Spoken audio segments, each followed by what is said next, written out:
Hi, my name is Moshe. I'm a graduate student working with Dan Abrahami, Ben Glaser, and Dudi Tzfati.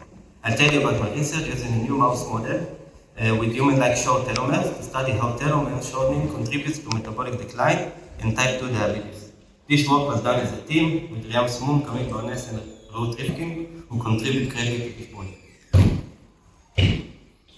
So, type 2 diabetes, a condition marked by persistent hyperglycemia, is the most common chronic metabolic disease. One of the main risk factors is aging, as over 20% of the patients are over 65 years old.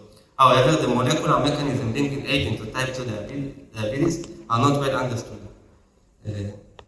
Telomere shortening is one of the hallmarks of aging.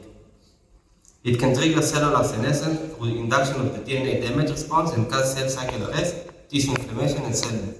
Therefore, telomere attrition could play a role in the metabolic decline with age. But until recently, it was almost impossible to study the role of telomere in diabetes in vivo, as mus musculus, which is the most common laboratory mouse model, has very long telomeres, 5 times longer than in human, and do not shorten with age. So Dudi's lab developed the Telomouse model, a genetically modified model carrying a mutation in RTL1, a gene essential for telomere maintenance. RTL1 mutation causes telomere-related disorders in humans, like dyskeratosis congenita, and this model mimics human-length telomeres, unlike wild-type mice, which have much longer telomeres. This allows us to study how short telomeres contribute to metabolic decline in type 2 diabetes. So in panel A, you see telomere length of blood cells measured using a nanopore-based method developed in Dudi's lab.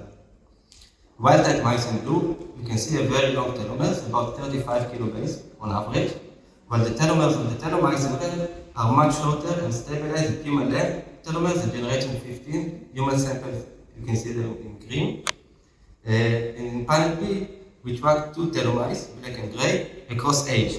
While average telomere length remains stable, we observe an accumulation of critically short telomeres which may trigger DNA damage response, senescence, or apoptosis. So we try to characterize these mice for key metabolic parameters that typically decline in pre-diabetes and diabetes, including glucose clearance rate, insulin sensitivity, and fasting blood glucose. As you can see here, Telomouse in red shows slower glucose clearance during the glucose tolerant test, reduced insulin sensitivity in the insulin tolerant test, and higher fasting blood glucose, compared to wild-type control shown in blue. We tested mice at different ages, however, glucose impairment appears as early as 2 to 3 months of age. We also conducted a pyruvate tolerant test to assess the inhibition of hepatic gluconeogenesis in the fat state.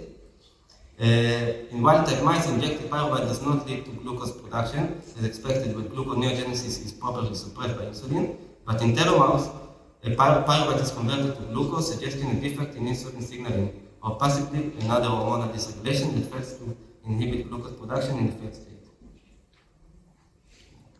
Okay. Here we examine the compensatory response of beta cells in the Telomice. We measured basal plasma insulin level at 15 minutes after glucose bolus, and in panel A, you can see that the 2-month plasma insulin levels are similar in wild-type and Telomice or KK mice. However, at 7 months, we see a significant increase in insulin secretion in Telomice. This is expected given that they are insulin resistant. The compensatory response of beta cells includes enhanced insulin secretion, but also increase in beta cell mass. We therefore measure beta cell mass, and as you can see here, the Telomice show increase in beta cell mass. Also, there's the picture for those are representative pictures that we took from those samples. From this analysis, we assume that beta cell mass are less affected in the Telomouse model as they respond efficiently.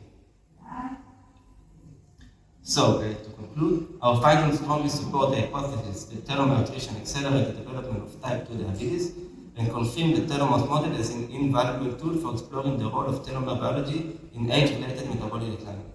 For future plans, we are currently exploring the mechanism leading to metabolic decline in this mouse model. We will start with target tissues, focusing on insulin signaling in liver, fat, and muscles.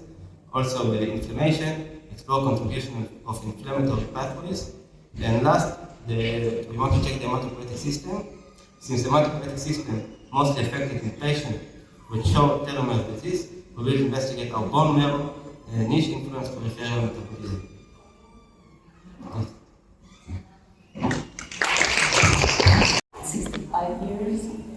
then you're saying that you can get a phenotype of within 2 months? No, yes. So, first of all, not a tumor. the Telomouse, this model, they become with the stable the Telomouse only at generation 13, and from then they become stable and doesn't get any shorter, and even with age it doesn't get any shorter. So it's like this model mimic like the. So in human we know that the telomeres get shorter, but in mouse they doesn't get any shorter. But it mimics the impairment that being caused because of this short telomeres. Maybe because of the hematopoietic system that the cells of the blood they get shorter each time, and maybe they are the first to cause the impairment. So I'm not sure if I answered the question. Thank you.